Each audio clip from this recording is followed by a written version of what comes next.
Endodontics के अंदर जब हमने डायग्नोसिस बनाना होता है अपना,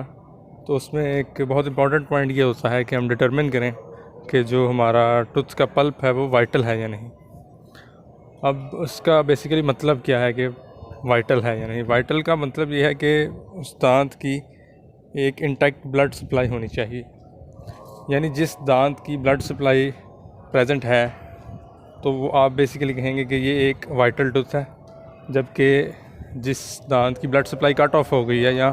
आपने ख़ुद से रिमूव कर दी है आरसीटी करके, तो आप कह देंगे कि ये अब नॉन वाइटल टूथ हो गया है।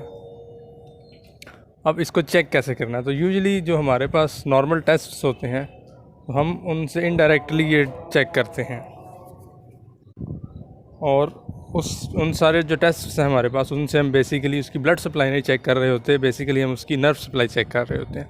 और एजम्पशन ये होती है पीछे कि अगर उसकी नर्व सप्लाई इंटैक्ट है तो ये एज्यूम किया जा सकता है कि उसकी ब्लड सप्लाई भी इंटैक्ट होगी। और ये सारे टेस्ट्स जो आपके नर्व सप्लाई को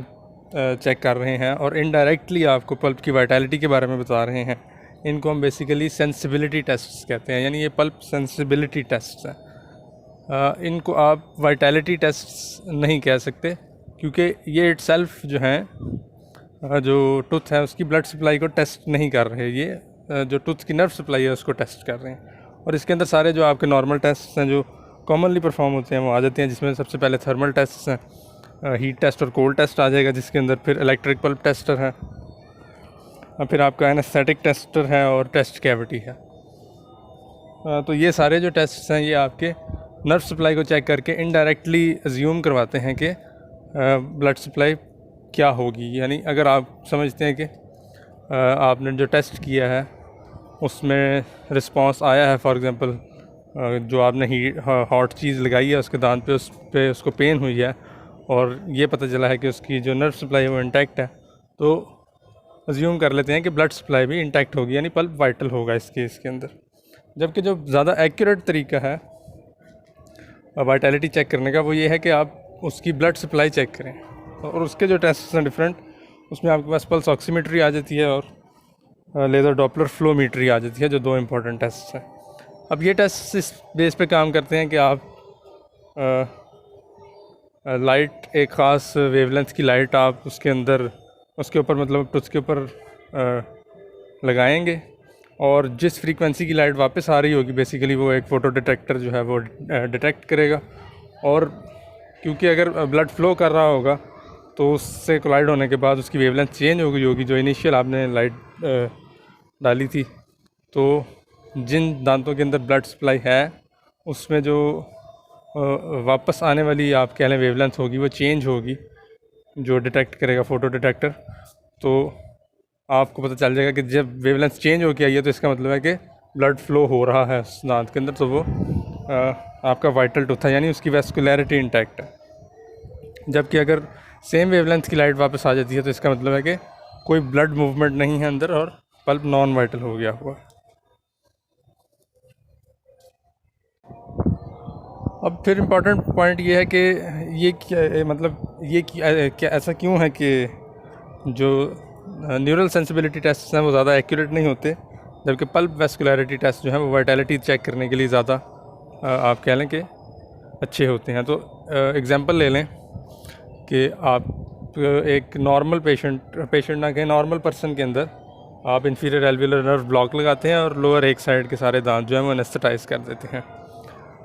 अब आपने उसके ऊपर कोई भी सेंसिबिलिटी टेस्ट परफॉर्म किया है और ऑब्वियसली क्योंकि वो एनेस्थेटाइज हुआ है तो आपने जो हॉट चीज़ लगाई या कोल्ड चीज़ लगाई या इलेक्ट्रिक पल्प टेस्ट करके देखा तो उसका रिस्पांस नहीं आएगा दांत के ऊपर, लेकिन उस दांत की ब्लड सप्लाई इंटैक्ट है। तो सेंसिबिलिटी टेस्ट आपके नेगेटिव आ रहे हैं सारे, लेकिन आपको पता है कि क्योंकि आपने खुद ही उसकी नर्व सप्लाई कट ऑफ की हुई है तो सेंसिबिलिटी के टेस्ट तो उसके मतलब नेगेटिव आ रहे हैं, लेकिन ऑब्वियसली उसकी वेस्कुलैरिटी इंटैक्ट है और पल्प और टूथ वाइटल है। तो यही चीज़ होती है आपकी जो ट्रॉमेटिक इंजरीज़ होती हैं उसके अंदर। जब ट्रॉमेटिक इंजरी होती है किसी भी टाइप की, तो उसके बाद जो आपकी नर्व्स हैं वो कुछ अर्से के लिए स्टन्ड हो जाती हैं, यानी बेसिकली आप समझें कि डैमेज हो जाती हैं थोड़ी देर के लिए, और नॉर्मल जो उनकी उनका फंक्शन है वो नहीं कर रही होती, यानी वो जो सेंसेशन है वो ट्रांसमिट नहीं कर रही होती। तो अगर एक पेशेंट आता है जिसको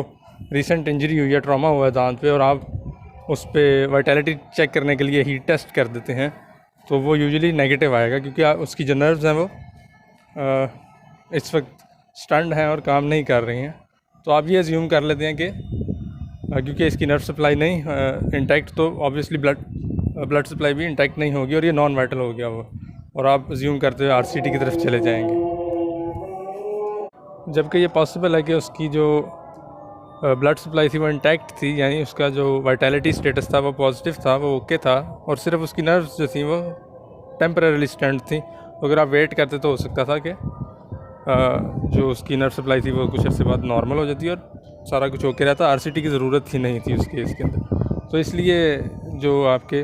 ट्रॉमाटाइज्ड टीथ होते हैं उसके अंदर ये ज़रूरी होता है कि इनिशियली आपने जो आपके सेंसिबिलिटी टेस्ट होते हैं उन पर रिलाई नहीं करना होता। तो बेसिकली आइडिया ये है कि जो सेंसिबिलिटी टेस्ट हैं वो आपके नर्व सप्लाई को चेक करते हैं और इनडायरेक्टली आप उससे जो उसकी ब्लड सप्लाई है या वाइटैलिटी है वो अज्यूम करते हैं, जबकि जो आपके वैस्कुलैरिटी टेस्ट हैं वो आपको डायरेक्टली उसकी वाइटैलिटी और ब्लड सप्लाई के बारे में बताते हैं।